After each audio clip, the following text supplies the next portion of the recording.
General Naravane की किताब को लेकर संसद में पिछले कई दिनों से जबरदस्त हंगामा मचा हुआ है और सियासी माहौल लगातार गर्माता जा रहा है। राहुल गांधी लगातार इस किताब का जिक्र करते हुए बीजेपी और प्रधानमंत्री मोदी पर हमला बोल रहे हैं। वे बार बार दावा कर रहे हैं कि इस किताब में बीजेपी और प्रधानमंत्री मोदी के कई काले चिट्ठों का समीकरण छिपा है। किताब में बताया गया है कि किस प्रकार चीन ने भारत के लेह लद्दाख की जमीन पर कई किलोमीटर अंदर तक अपना कब्जा बढ़ा लिया है, लेकिन हमारी ओर से कोई ठोस कार्रवाई या देखरेख नहीं हो पा रही है। राहुल गांधी का कहना है कि सरकार के हाथ बंधे हुए हैं और देश की सीमाएं खतरे में है, इसलिए इस मुद्दे पर सच सामने आना जरूरी है। आइए देखते हैं कि संसद में राहुल गांधी ने और क्या कहा। हमारी पार्टी के ऊपर मेंबर ऑफ पार्लियामेंट ने सवाल उठाया। मैं ये रेज नहीं करने वाला था, मगर उसका जवाब देने के लिए मैंने ये निकाली। अब ये 100% ऑथेंटिकेटेड है। ये नारावाने जी का मेमोयर है।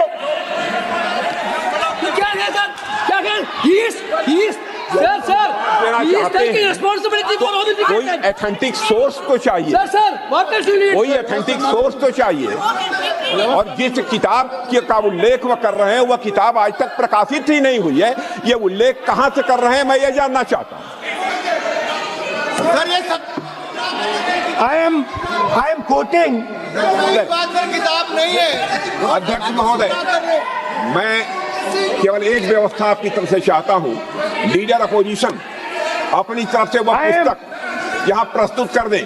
किस पुस्तक पे लिखा है वो मैं पुस्तक देखना चाहता हूँ, सदन देखना चाहता हूँ। बिल्कुल नहीं, प्रकाशित ही नहीं हुई, पुस्तक प्रकाशित ही नहीं।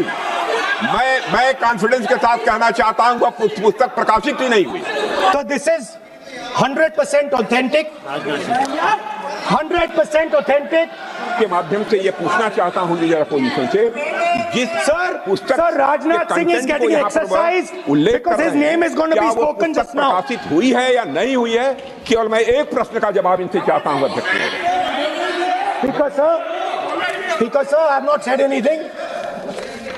So अब सबसे बड़ा सवाल यह उठता है कि जब जनरल नरवाने की किताब अभी रिलीज ही नहीं हुई, बाहर बाजार में आई ही नहीं, तो राहुल गांधी को इस किताब की प्रति या इसकी जानकारी कैसे मिली? किस प्रकार यह किताब उन तक पहुंच गई और किसने उन्हें यह उपलब्ध करवाई? इस पूरे मामले को लेकर खुद किताब के लेखक जनरल नरवाने ने भी खुलासा किया है, जिससे सियासत और ज्यादा तेज हो गई है। मामला सिर्फ राजनीति का नहीं बल्कि देश की सीमाओं और राष्ट्रीय सुरक्षा से जुड़ा है। इसलिए राहुल गांधी लगातार संसद में पूरे जोश के साथ अब यह चर्चा तेज है कि क्या यह बीजेपी और मोदी को सत्ता से हटाने की सोची समझी चाल है या फिर सच में किताब में कुछ और बड़ा खुलासा है और राहुल गांधी के माध्यम से कुछ और बताया जा रहा है। सच क्या है, यह सवाल अब देश की जनता के सामने है। अपना जवाब जरूर सोचकर हमें दें।